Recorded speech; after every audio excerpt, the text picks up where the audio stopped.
السلام علیکم، welcome to our YouTube channel Novelistan. اگر ہمارے چینل پر آپ نئے ہیں تو پلیز ہمارے چینل کو سبسکرائب کیجیے، بیل آئیکن کو پریس کیجیے، کامنٹ کیجیے اور شیئر کیجیے۔ آج میں آپ سے کچھ باتیں جو ہے وہ سٹارٹنگ میں ایڈ کرنا چاہوں گی کہ پچھلے کچھ جو ہماری ویڈیوز ہیں، جو ہمارے ایپیسوڈز ہیں جو اپلوڈ کیے گئے، ان میں کچھ پرابلمس تھیں۔ اس میں ڈکٹیشن کی کچھ پرابلمس تھی، پروناؤنسیشن میں کچھ پرابلمس آ رہی تھی، بٹ ہم نیکسٹ ایپیسوڈ میں آپ سے پرومس کرتے ہیں کہ آہستہ آہستہ اس کو کلیئر کیا جائے گا، مزید پروگریس کو بہتر کیا جائے گا۔ آپ سے صرف ہمیں اچھے سپورٹ کی جو ہے وہ امید ہے کہ آپ ہمیں سپورٹ کیجیے ہمارے چینل کو، کیونکہ ہر چیز میں سٹارٹنگ میں کچھ پرابلمس تو ضرور آتی ہیں، ڈیفینیٹلی آتی ہیں، تو بٹ اگر آپ لوگ ہمیں سپورٹ کریں گے تو ہم اس کو مزید امپروو کریں گے۔ آپ ہمیں مارجن دیجیے تاکہ ہم اس کو اور مزید بہتر کریں گے انشاءاللہ تعالیٰ۔ تو بیکاز ہم سب ایک فیملی اس پلیٹ فارم پہ بن چکے ہیں، تو فیملی ایک دوسرے کو سپورٹ کریں گے۔ تو آپ چلتے ہیں آج کے ایپیسوڈ کی طرف۔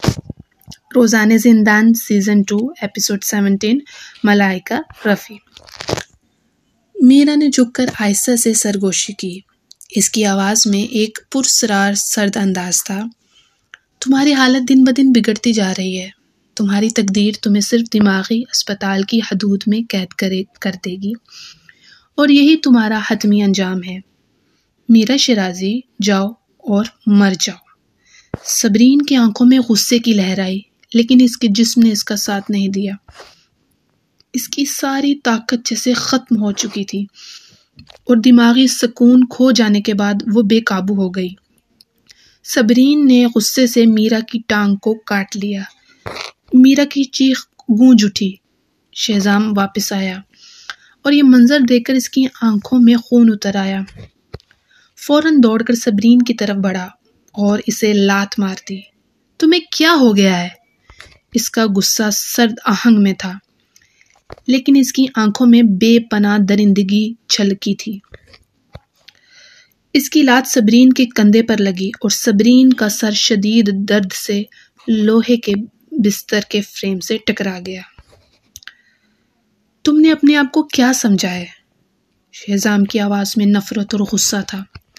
صبرین کی حالت ایسی تھی کہ وہ بے ہوش ہونے کے قریب تھی، مگر وہ کسی طرح اپنی آنکھوں کو کھولے رکھنے کی کوشش کر رہی تھی۔ اس کے جسم کی ہر نس میں درد تھا، مگر اس کی نظریں پھر بھی میرا کی طرف اٹھ گئی۔ کیا تم ٹھیک ہو؟ میرا نے اپنی آنکھوں کی مکارانہ چمک کو چھپاتے ہوئے کہا۔ میں ٹھیک ہوں، اللہ کا شکر ہے کہ تم واپس آئے۔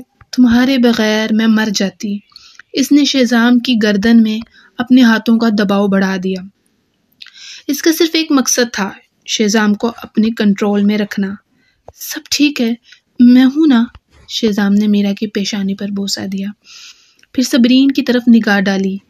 اس کے چہرے پر نفرت کا تاثر فوراً آیا۔ تم نے کہا تھا کہ تم بیمار نہیں ہو، وہ طنزیہ مسکراہٹ کے ساتھ بولا، لیکن مجھے لگتا ہے تمہاری بیماری بہت سنگین ہے۔ اگر تم نے علاج نہ کروایا تو تم ہمیشہ کے لیے قید ہو جاؤ گی۔ تمہیں کوئی تکلیف نہیں دے پائے گا، اور نہ ہی تم کسی کو تکلیف پہنچا سکو گی۔ شہزام نے صبرین کو ایک آخری بار گھور کر کہا، پھر میرا کو گود میں اٹھایا اور دروازے کی طرف چل پڑا۔ صبرین دروازے کی طرف رینگتے ہوئے خود کو بچانے کی کوشش کر رہی تھی، لیکن ایک باڈی گارڈ اندر آیا اور اسے بے کسی کے عالم میں دماغی وارڈ کی طرف دھکیل دیا۔ وہ وارڈ کے اندر پہنچی، جہاں صرف ایک بیڈ تھا اور کھڑکی اتنی چھوٹی کہ صبرین کا وہاں سے باہر نکلنا ناممکن تھا۔ لوہے کا دروازہ بھی بند تھا۔ صبرین نے کئی بار دروازہ کھٹکھٹایا، مگر کسی نے دروازہ نہیں کھولا۔ آخرکار وہ تھک گئی کہ اسپتال کے بستر پر لیٹ گئی اور خود کو گول مول کر کے لپیٹ لیا، جیسے دنیا سے خود کو چھپانا چاہتی ہو۔ موسم بہت گرم تھا، اور گرمی اور کمرے میں نہ کوئی پنکھا تھا اور نہ ہی ایئر کنڈیشنر۔ جلد ہی وہ گرمی کے باعث بے ہوش ہو گئی۔ جب وہ بے ہوش تھی، کوئی اندر آیا اور اسے انجیکشن دینے کی کوشش کی۔ اس نے اپنی ساری طاقت لگا کر انہیں روکنے کی کوشش کی، لیکن وہ مرد اسے بستر پر سختی سے دبا چکے تھے۔ ایک سرنج زبردستی اس کی جلد میں گھسیڑ دی گئی۔ گرم آنسو اس کی آنکھوں کے کناروں سے بہنے لگے۔ ایک لمحے کے لیے وہ چکرا گئی۔ اسے ایسے محسوس ہوا جیسے وہ واقعی پاگل ہو رہی ہے۔ اسے بہت نفرت ہو رہی تھی۔ اس نے اپنے پچھلے جنم میں ایسا کیا گناہ کیا تھا کہ وہ شہزام سوری جیسے شیطان سے محبت کرنے پر مجبور ہو گئی؟ ہاں، وہ کبھی چاہتی تھی کہ وہ شہزام کے ساتھ اس کے علاج کے دوران رہے تاکہ اسے دماغی اسپتال نہ جانا پڑے۔ ہاں، وہ خود نہیں گیا لیکن اس نے صبرین وہاں بھیج دیا۔ صبرین، شہزام سوری، میرا شیرازی، چاہے میں بھوت بن جاؤں، میں تمہیں کبھی معاف نہیں کروں گی۔ رات کے وقت ایک کلب ہاؤس میں شہزام ایک چمڑے کے صوفے پر بیٹھا ہوا تھا۔ ہاتھ میں سرخ شراب کا گلاس تھا۔ اس نے ایک سیاہ دھاڑی دار قمیض پہنی ہوئی تھی جس کے اوپر کے بٹن کھلے ہوئے تھے۔ میرا، جو سینڈی کے ساتھ گانا گا رہی تھی، خاموشی سے اس کی طرف مڑ کر دیکھ رہی تھی۔ اس کے لبوں پر ایک مسکراہٹ تھی۔ اس لمحے سے یہ آدمی صرف اسی کا تھا اور ہمیشہ رہے گا۔ پھر اچانک دروازہ زور سے کھلا اور شیز غصے میں اندر آیا۔ شہزام، تم نے رین کو دماغی مریض کی طرح کیسے بند کر دیا؟ کیا تم اسے پاگل کرنا چاہتے ہو؟ شیز، تم نہیں سمجھتے، صبرین واقعی پاگل ہو گئی ہے۔ زارون آرام سے کھڑا ہوا اور شیز کے کندھے پر ہاتھ ڈالا، لیکن شیز نے اس کا ہاتھ جھٹک دیا۔ بکواس! جب میں نے اسے آخری بار دیکھا تھا تو وہ بالکل ٹھیک تھی۔ میں اسے جانتا ہوں۔ اس نے میلبورن میں بہت سی مشکلات کا سامنا کیا ہے، اس لیے وہ اتنی آسانی سے شکست کھانے والی نہیں ہے۔ تم اسے جانتے ہو؟ کیا تم اسے مجھ سے زیادہ جانتے ہو؟ شہزام نے اپنی آنکھوں کو تنگ کیا اور آہستہ سے اٹھ کھڑا ہوا۔ شہزام، تم بھی اسے جانتے ہو، لیکن تم نے بہت کچھ بھلا دیا ہے۔ شیز واقعی یہ نہیں سمجھ پا رہا تھا کہ شہزام اب اتنا بدل کیوں گیا ہے۔ بس اسے باہر نکال دیتے اپنی زندگی سے۔ اگر تم اسے اب اور نہیں چاہتے تو اسے چھوڑ دو، وہ تمہارا پیچھا نہیں کرے گی۔ اگر تم نے اسے ایسی جگہ پر رکھا تو ایک عام انسان بھی پاگل ہو جائے گا۔ پھر وہ عورت جس نے ابھی اپنے بچوں کو کھو دیا ہے۔ میرا نے آہستہ سے کہا، شیز، صبرین واقعی پاگل ہو گئی ہے۔ اگر آپ یقین نہیں کرتے تو وہ شہزام کو چاقو مارنے والی تھی، وہی تھی جس نے شہری کو سر پر چوٹ پہنچائی۔ چپ ہو جاؤ۔ شیز کو میرا کبھی بھی پسند نہیں آئی تھی، لیکن اب اس سے ایک عجیب سی نفرت محسوس ہو رہی تھی۔ شیز، کیا تم میرا سے ایسے بات کرو گے؟ زارون نے ناپسندگی سے بھویں چڑھائیں۔ میرا کی نیت صاف ہے۔ شیز نے زارون کی طرف دیکھا، پھر خاموش تنویر اور شہزام کی طرف۔ وہ سمجھنے سے قاصر تھا کہ یہ سب ایسے کیوں لگ رہے ہیں جیسے ان کا دماغ دھو دیا گیا ہو۔ یہ سب کب شروع ہوا؟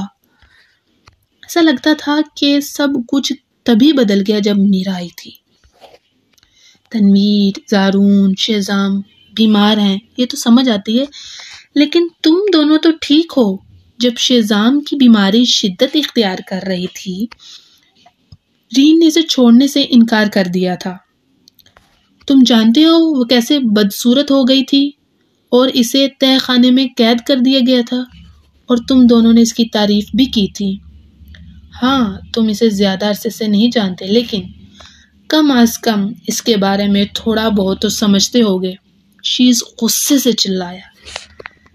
اس وقت وہی تھی جس نے شہزام کو لے کر سوری فیملی سے بچایا، جو اسے ذہنی اسپتال بھیجنے والے تھے، اور اب تم اسے وہاں بھیج رہے ہو؟ کیا تم مرد بھی ہو؟ شہزام نے گہری تھیوڑی چڑھا لی۔ شیز کی باتیں کچھ جانی پہچانی لگی۔ اس نے ان یادوں کو یاد کرنے کی کوشش کی، لیکن اچانک اسے سردرد محسوس ہوا اور وہ کچھ یاد نہ کر سکا۔ زارون بھی سوچ میں پڑ گیا۔ شیز اس پر چلایا، زارون، میں جانتا ہوں کہ تم رین کو اس لیے قصوروار ٹھہراتے ہو کہ اس نے شہزام سے شادی کی، لیکن جب وہ شہزام کے پاس آئی تو اسے میرا کے وجود کا علم بھی نہیں تھا۔ جب اسے پتہ چلا تب بھی وہ یہی سمجھی کہ میرا مر چکی ہے، وہ شیزام کی بیوی ہے، لیکن جب میرا واپس آئی تو تم نے اس سے مطالبہ کیا کہ وہ چلی جائے کیونکہ تم لوگوں کا میرا کے ساتھ اچھا تعلق ہے۔ لیکن کیا تم نے کبھی رین کی حالت کو سمجھا؟ اس نے اپنے 2 بچے اور شوہر کھو دیے، اس کے پاس کچھ نہیں بچا، اور میرا، اس کے پاس تم لوگ ہو، شیزام ہے اور ایک شاندار مستقبل ہے۔ زارون شیز کی باتوں سے حیرت زدہ رہ گیا۔ تنویر نے اپنی آنکھیں تھوڑی سکیڑ لی اور ایک سگریٹ جلایا۔ ہاں، وہ واقعی ایک وقت میں سمجھتا تھا کہ صبرین شیزام کی قابل ہے، لیکن پھر صبرین بار بار رانیہ کے ساتھ نظر آئی، اور اس کے بعد ہیرا کی موت اور میرا کی واپسی نے اسے تقریباً بھلا دیا تھا کہ اس نے کبھی صبرین کی تعریف بھی کی تھی۔ شیزام نے وضاحت کی، در حقیقت وہ خود بھی بہت الجھا ہوا تھا۔ شیز ابھی کچھ کہنے ہی والا تھا کہ تنویر کا فون اچانک بجا۔ تنویر نے کال اٹھائی اور چند لمحے بعد اس کے منہ میں رکھا سگریٹ اس کی پینٹ پر گر گیا اور وہ اس کی تھائی کو جلانے لگا، لیکن اسے اس کا احساس بھی نہ ہوا۔ یہ تب تک تھا جب تک سینڈی نے جلدی سے سگریٹ ہٹا نہیں دیا۔ تنویر نے فون نیچے رکھا اور بھاری لہجے میں کہا، اسپتال نے رابطہ کیا ہے کہ صبرین یزدانی مر چکی ہے۔ کمرے میں 10 سیکنڈ سے زیادہ خاموشی رہی۔ شیزام نے تنویر کی طرف دیکھا۔ اس کا سانس لینا مشکل ہو گیا، جیسے اس کی دل کی گہرائیوں میں کسی نے تیز چھری چبو دی ہو۔ تم نے کیا کہا؟ اس کی آنکھیں تنویر پر گڑ گئیں۔ تنویر اسے دیکھنے لگا۔ جب اسپتال کی نرسیں سے انجیکشن لگانے گئیں تو انہوں نے دیکھا کہ اس نے چادر کو ٹکڑے ٹکڑے کر دیے ہیں اور اپنے آپ کو لٹکا لیا۔ شیزام کا سر گونجنے لگا اور ارد گرد سب کچھ سیاہ ہو گیا۔ صبرین مر چکی؟ یہ کیسے ممکن تھا؟ کیا اپریل فول تھا؟ کیا کوئی مذاق کر رہا تھا؟ وہ اب بھی اتنے جوان تھے، اس نے خودکشی کیوں کی؟ وہ اس پر یقین نہیں کر سکا۔ وہ یقین نہیں کر سکتا تھا کہ صبرین مر چکی ہے۔ وہ کمرے سے باہر نکل گیا۔ وہ اسپتال کی طرف دوڑا اور نفسیاتی وارڈ کے ایک ڈاکٹر کو پکڑ لیا۔ صبرین یزدانی کا کمرہ کون سا ہے؟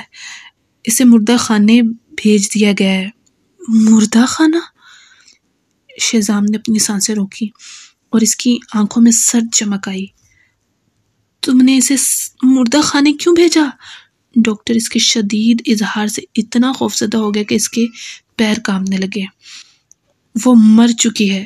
اسپتال کا یہ ایک معمول کا عمل ہے کہ اسے مردہ خانے بھیجا جائے۔ شیزام نے اسے جھٹکا دیا اور مردہ خانے کی طرف دوڑا۔ اس نے سفید چادر کو لرزتے ہاتھوں سے ہٹایا۔ وہاں صبرین کو خاموشی سے لیٹے دیکھا۔ اگر اس کی گردن پر موجود گہرے سبز نشان نہ ہوتے تو وہ یوں لگتی جیسے وہ سو رہی ہو۔ اس نے اپنے کانپتے ہاتھ کو اس کی ناک کے قریب لے جا کر چیک کیا کہ کیا وہ سانس لے رہی ہے۔ وہ ٹھنڈی تھی۔ کیا وہ واقعی مر چکی تھی؟ پھر اس نے اپنے سر پر زور سے ہاتھ مارا۔ یہ خواب ہونا چاہیے تھا، یہ حقیقت نہیں ہونی چاہیے۔ آخری ملاقات میں وہ اب بھی بحث کر رہی تھی اور لڑ رہی تھی اس سے۔ یہ اچانک کیسے ہو گیا؟ دفع ہو جاؤ شیزام۔ ایک زوردار دھکا اسے پیچھے کی طرف لے گیا۔ فریا بستر کی طرف لپکی۔ جب اس نے صبرین کی باڈی دیکھی تو اس نے غصے سے شیزام کی طرف دیکھا۔ یہ سب تمہاری وجہ سے ہوا ہے کمینے۔ تم ہی ہو جس نے صبرین کو موت کے منہ میں دھکیلا۔ تم قاتل ہو۔ میں نے کچھ نہیں کیا، وہ بیمار تھی۔ شیزام نے اپنے خون سی سرخ آنکھوں سے فریا کی طرف دیکھنے کی بھی کوشش نہ کی۔ وہ بس وہی کھڑا رہ گیا، صبرین کو گھورتے ہوئے۔ وہ اب بھی اس حقیقت کو قبول نہیں کر سکا۔ وہ خود کو نہیں سمجھ سکا۔ وہ صبرین سے محبت نہیں کرتا تھا، پھر بھی ایسا کیوں محسوس ہوا جیسے اس کی روح نکل چکی ہو، جیسے اس نے اپنی زندگی کا ایک اہم حصہ کھو دیا ہو۔ اس کی آنکھوں سے آنسو بے اختیار نکلے اور اس کی نظر دھندلی کر دی۔ بیمار تو تم ہو، فریا نے روتے ہوئے چیختے ہوئے کہا۔ سبی بالکل ٹھیک تھی، تم ہی ہو جو اسے اذیت دیتے رہے اور قید میں رکھا۔ تم نے اپنی مرضی سے اسے دھکا دیا اور اس نے بچوں کو کھو دیا۔ تم نے اسے ذہنی اسپتال میں بند کیا اور اس کی تمام آزادی چھین لی۔ تم سب نے اسے پاگل کر دیا۔ اگر تمہیں اس سے محبت نہیں تھی تو تم طلاق دے سکتے تھے، لیکن تم نے اسے زبردستی اپنے اور میرا کے لیے بچے پیدا کرنے پر مجبور کیا۔ تم نے اسے کیوں نہیں چھوڑا؟ وہ رکی کچھ دیر۔ یہ اچھا ہی ہوا، اب وہ مر چکی ہے، وہ آخرکار آزاد ہو گئی ہے، وہ تم جیسے لوگوں کی اذیت سے آزاد ہو گئی ہے۔ میں اسے لے جاؤں گی، میں تم جیسے بے شرم جوڑے کو اس کی لاش رکھنے نہیں دوں گی۔ فریا نے گہری سانس لی اور کسی کو بلایا تاکہ صبرین کو وہاں سے لے جائے۔ تم کیا کر رہی ہو؟ شہزام نے لاشعوری طور پر اس کا بازو پکڑ لیا۔ وہ میری بیوی ہے، اس کو دفن کرنا میرا حق ہے، یہ تمہارا معاملہ نہیں ہے۔ کیا تم نے اسے کبھی اپنی بیوی سمجھا؟ تمہیں کیا حق ہے کہ تم اسے دفناؤ، کمینے؟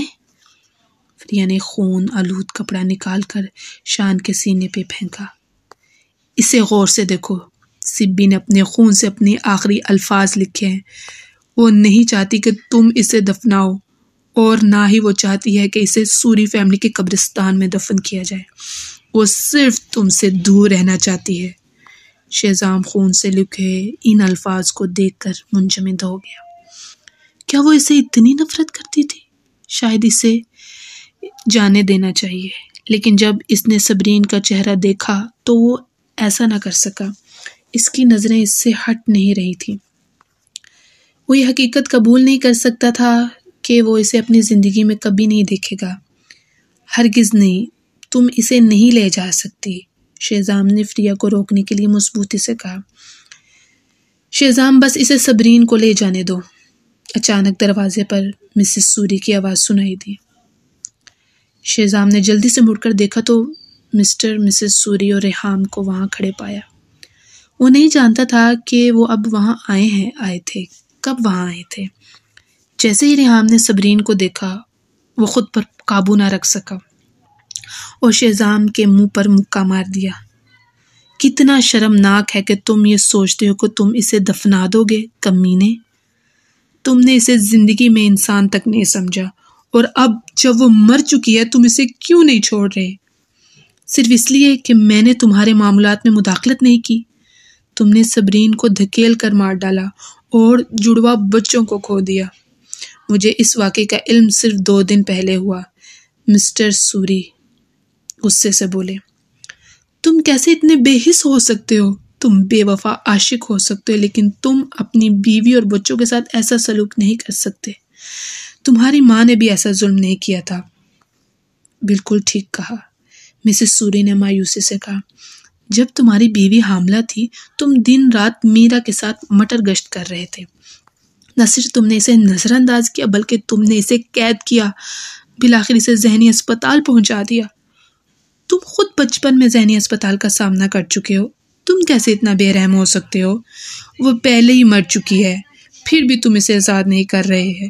کیا تم اس کے جنازے میں یہ دکھانے کا ارادہ رکھتے ہو کہ تم میرا سے کتنی محبت کرتے ہو؟ براہ کرم میں تم سے التجا کرتی ہوں، اسے آزاد کر دو۔ فریا اچانک گھٹنوں کے بل بیٹھ گئی اور زاروں قطار رونے لگی۔ وہ کبھی بھی کیمبرا میں خوش نہیں رہی۔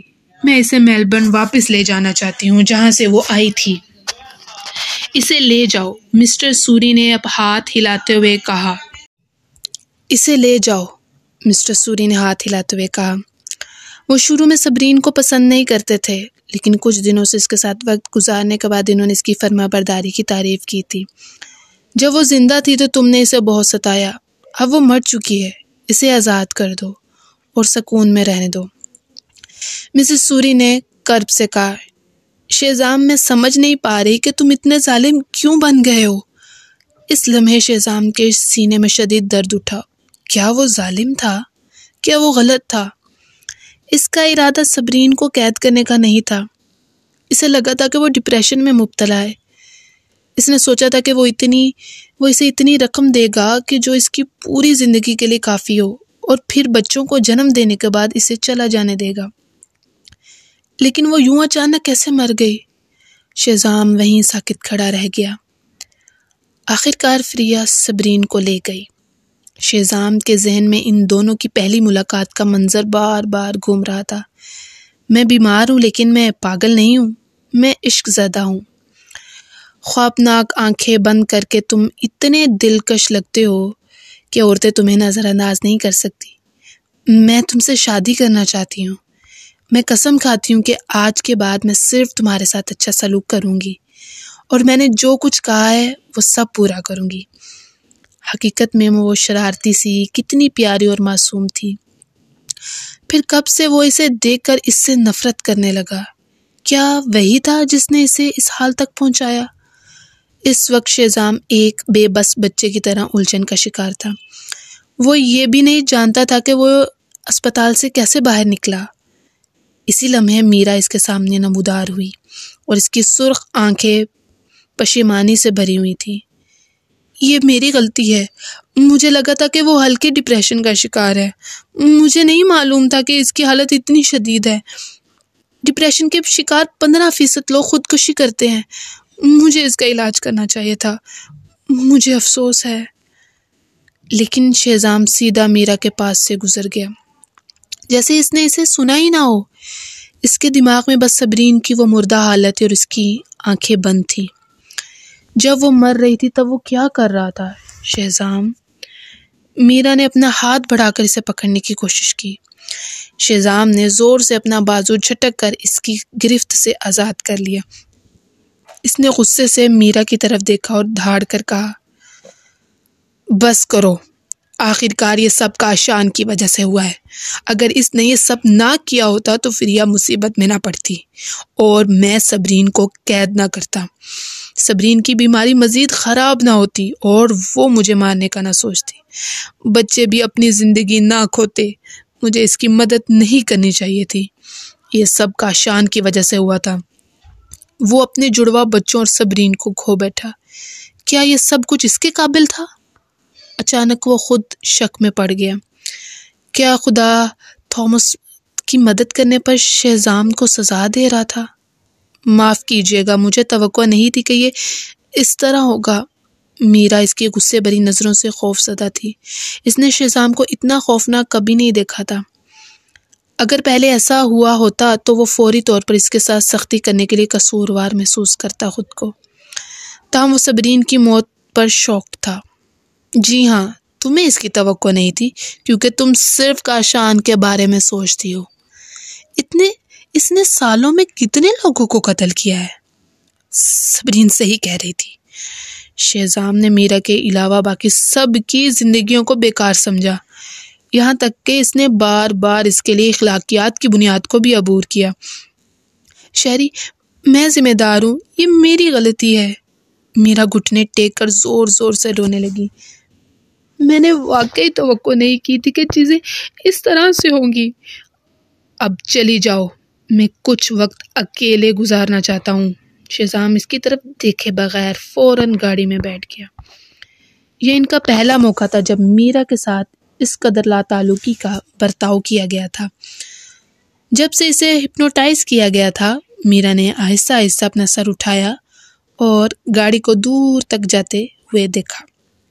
اس نے اپنے دانت پیسے اور اپنی مٹھیوں کو بھینچ لیا۔ اس نے کبھی نہیں سوچا تھا کہ صبرین کی موت کی وجہ سے شان اپنا آپا کھو دے گا۔ یہ دیکھتے ہوئے اس نے شان کو ہپنوٹائز کیا تھا۔ اسے صبرین کے لیے کوئی احساس نہیں ہونا چاہیے۔ دیکھنے سے اس نے شان کی صبرین سے محبت کو نظر انداز کیا۔ خوش قسمتی سے صبرین آخرکار مر گئی تھی۔ اب کوئی بھی اس کا کردار نہیں سنبھالے گا۔ اچانک آشان نے اسے فون کیا۔ میرا، کیا صبرین واقعی مر چکی ہے؟ ہاں، یہ حیرت انگیز ہے۔ بہت جلد آپ قانونی نوجوان میڈم سوری بن جائیں گی۔ کاشان بہت خوش تھا۔ میرا اس کا سہارا ہونے کی وجہ سے وہ مستقبل میں کچھ بھی مانگ سکتا تھا۔ بہتر ہے کہ تم اب سے بہتر برتاؤ کرو، میرا نے غصے سے جواب دیا۔ شان صبرین کی موت کے لیے تمہیں الزام ٹھہرا رہا ہے۔ کیا تم مذاق کر رہی ہو؟ ایک لمحے کے لیے پریشان ہونے کے بعد کاشان نے مسکراتے ہوئے کہا، سب سے بڑا سوری آپ کی سب سے زیادہ پرواہ کرتا ہے، بس اسے خاموش کرنے کی کوشش کریں، وہ جلد ہی اس معاملے کے بارے میں بھول جائے گا۔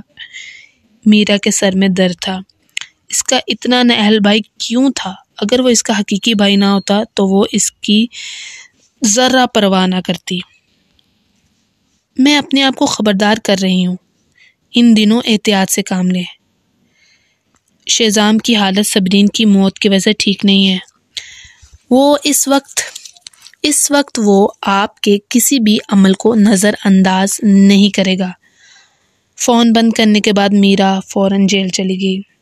جلد ہی رانیہ باہر آئی۔ میرا نے جیل میں کچھ لوگوں سے رانیہ کو پریشان کرنے کو کہا تھا، لیکن وہ اتنی مضبوط تھی کہ وہ کچھ نہیں کر سکے، اس لیے وہ جیل میں آرام سے زندگی گزار رہی تھی۔ اچانک وہ کمزور ہو گئی تھی، لیکن وہ پہلے سے کہیں زیادہ بہتر لگ رہی تھی۔ میرا کے دل میں غصہ بھرا تھا، لیکن جب اس نے رانیہ کو بری خبر سناتے ہوئے تصور کیا، وہ مسکرائی۔ لگتا ہے کہ تم جیل میں اچھا خاصا وقت گزار رہی ہو، تم پھر کیا کرنے آئی ہو؟ رانیہ کے چہرے پر بیزاری کی جھلک نظر آئی۔ اگر اسے معلوم ہوتا کہ میرا آ رہی ہے تو وہ باہر نہ آتی۔ کوئی بھی آج کل میں تم سے ملنے نہیں آئی، ٹھیک؟ تو میں تمہیں ایک بات بتانے آئی ہوں۔ میرا مسکرا کر بولی، تمہاری سب سے اچھی دوست صبرین آج مر گئی۔ رانیہ تھوڑی دیر کے لیے کانپ گئی، لیکن کچھ لمحے بعد وہ ہنسی اور کہنے لگی، بکواس بند کرو، صبرین ٹھیک ہے، وہ کچھ دن پہلے ہی مجھے ملنے آئی تھی۔ میں جھوٹ نہیں کہہ رہی، وہ واقعی مر گئی، اس نے خودکشی کی۔ میرا اپنے ناخنوں سے کھیلتے ہوئے بولی، جنہیں ابھی حال ہی میں مینیکیور کیا گیا تھا۔ میں جلد ہی شان کی نئی بیوی بنوں گی۔ میں تمہاری باتوں پہ یقین نہیں کرتی، رانیہ نے نفی میں سر ہلاتے کہا۔ صبرین صحت مند عورت تھی تو وہ خودکشی کیوں کرتی؟ اسے میرا کی باتوں پر یقین نہیں تھا۔ میرا نے اپنے شاطرانہ مسکراہٹ کے ساتھ کہا، میں تم سے جھوٹ کیوں بولوں گی؟ صبرین یہ حقیقت نہیں برداشت کر سکی کہ شان اور میں رشتے میں ہیں۔ اس کے علاوہ میرے بھائی نے فریہ پر زبردستی کی، لیکن شان کو اس کا پھنسانا برداشت نہیں ہوا، اس لیے اس نے میرے بھائی کو جیل سے نکال لیا اور فریہ کو معاملہ دیکھنے سے روک دیا۔ صبرین اس پر اتنی غصے میں تھی کہ اس نے شان سے لڑائی کی۔ شان نے اسے دھکیل دیا اور وہ اپنے دونوں بچوں کو کھو بیٹھی۔ چونکہ وہ صدمے میں تھی، میں نے شان سے کہا کہ اسے ذہنی اسپتال بھیج دے، وہاں اس کو انجیکشن اور دوائی دیں گے۔ آخر کار اس نے خودکشی کر لی۔ میرا نے ہر بات بہت آرام سے کہی، تاہم یہ الفاظ رانیہ کے کانوں میں ایک دھماکے کی طرح گونجے۔ کاشان نے فریہ پر زبردستی کی؟ صبرین نے خودکشی کی؟ اگرچہ رانیہ کو فریہ اور صبرین سے ملنے زیادہ وقت نہیں گزرا تھا، وہ جانتی تھی کہ دونوں ہی وہ واحد لوگ تھے جنہوں نے واقعی اس پر یقین کیا تھا جب وہ مشکل میں تھی۔ پھر یہ سب کیسے ہوا؟ میرا تم اتنی بے رحم کیوں ہو؟ رانیہ اتنے غصے میں تھی کہ اس کی آنکھیں سرخ ہو گئی اور اس کا جسم کانپ رہا تھا۔ اگر درمیان میں شیشے کی دیوار نہ ہوتی تو وہ فوراً باہر نکل کر میرا کو نیچے گرا دیتی۔ میں اس سے کہیں زیادہ بے رحم ہوں۔ میرا اس بات پر خوش تھی کہ رانیہ اب کتنی ہسٹوریکل ہو چکی تھی۔ جب صبرین تم سے آخری بار ملی تھی، کیا اس نے تمہیں بتایا تھا کہ تمہارے والدین مر چکے ہیں؟ یہ خبر رانیہ کے لیے ایک اور دھچکا تھی۔ اس نے تیز سر ہلایا۔ تم جھوٹ بول رہی ہو، میں تمہاری ماں کو ہلکی ہپنوٹائزیشن دی تھی۔ جب میں چلی گئی وہ باتھ ٹب میں جا گری اور خون زیادہ بہہ جانے کی وجہ سے مر گئی کیونکہ کسی نے اس کی مدد نہیں کی۔ جب تمہارے والد کو اس کا پتہ چلا، وہ دل کا دورہ پڑنے سے مر گئے۔ اب تم ان سے کبھی نہیں ملنے والی۔ میرا شیطانی مسکراہٹ کے ساتھ یہ سب اتنی نرم آواز میں کہہ رہی تھی کہ صرف وہ دونوں ہی سن سکیں۔ لیکن جب تمہاری ماں کی تدفین ہوئی تو میں نے اس کی باڈی پھینک دی اور اس سے کتے کی باڈی سے بدل دیا۔ میرا تم انسان نہیں ہو۔ چیریٹی کا خون کھول رہا تھا۔ وہ دیوار پر جیسے پاگل ہوئی جا رہی تھی، میرا کو مارنے کے لیے بے چین تھی۔ پھر بھی پولیس نے جلدی سے اسے روک لیا۔ رانیہ جیسے جنگلی جانور کی طرح ہو رہی تھی۔ اس کا چہرہ آنسوؤں سے ڈوبا ہوا تھا۔ خدا اس کے ساتھ ایسا کیوں کر رہا تھا؟